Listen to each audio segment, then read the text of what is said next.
Before the video starts, I just have a quick announcement to tell you guys that I now have a Twitch account. So you guys can follow me on there to see when I go live, because I will be going live at least every single week. So link will be in the description below. With that out of the way, enjoy the video. Hey guys, welcome back to our channel. My name's Switchy and we know Driving Empire has a crazy car list. I mean, look at all these cars. But even in this massive car list, there's still a few cars that would probably be a great addition to the game. So here are the top 7 cars I want to see added to Driving Empire.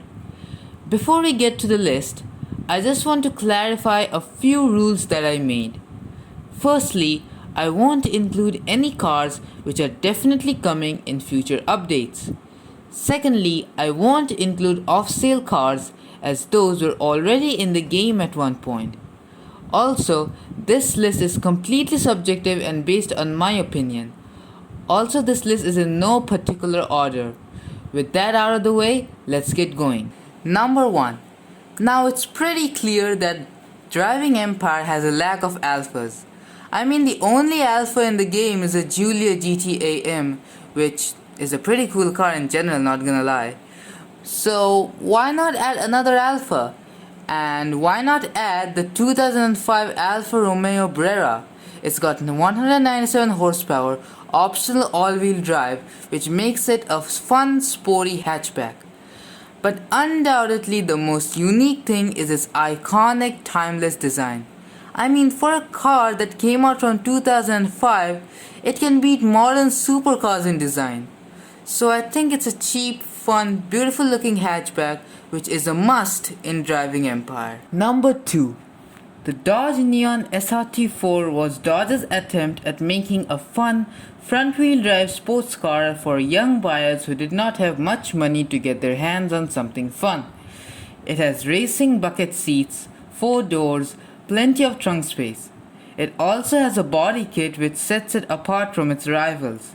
It had a 2.4 liter 4-cylinder pumping out 230 horsepower.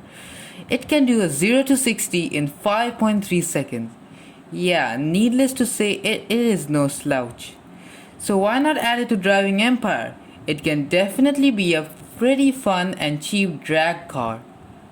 Number 3. The Toyota Land Cruiser. Now we all know that Driving Empire people love to roleplay a lot. I have definitely come across a lot of players who have confessed that they like to roleplay more than grind. So why not add a Toyota Land Cruiser to the game? It's the perfect car for any sort of roleplay. These cars are notorious for its sheer reliability and extreme off-road capabilities. Adding a Land Cruiser to the game would add to the off-road car scene of Driving Empire. Sure, it might not be able to beat purpose-built off-roaders like the Velociraptor, but it's still enough to have some fun with.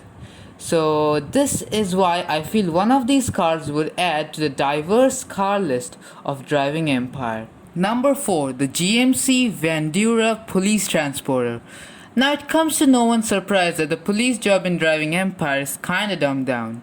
The only car we have is the Ford Crown Victoria, so it would be logical to add a GMC Vandura Police Transporter to the game.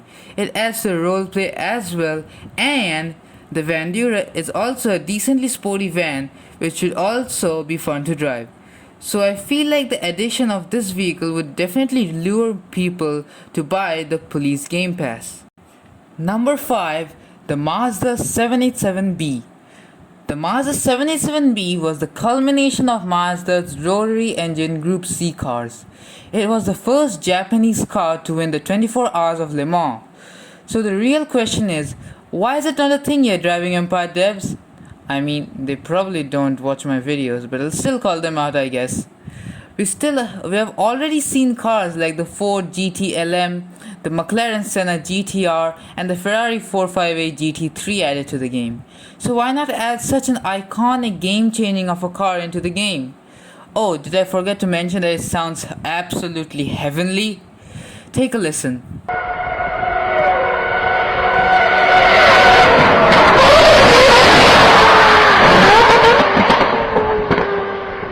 yeah, this needs to be added into the game. Number 6, the Ford F-150 Lightning.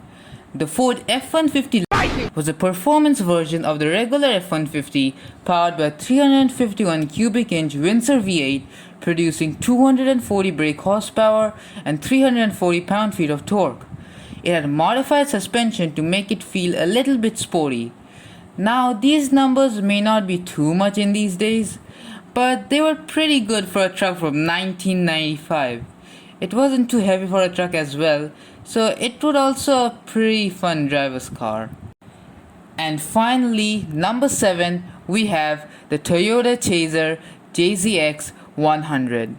Now, this is a car I really don't think will be added anytime soon because it's very underrated compared to the other cars in this list.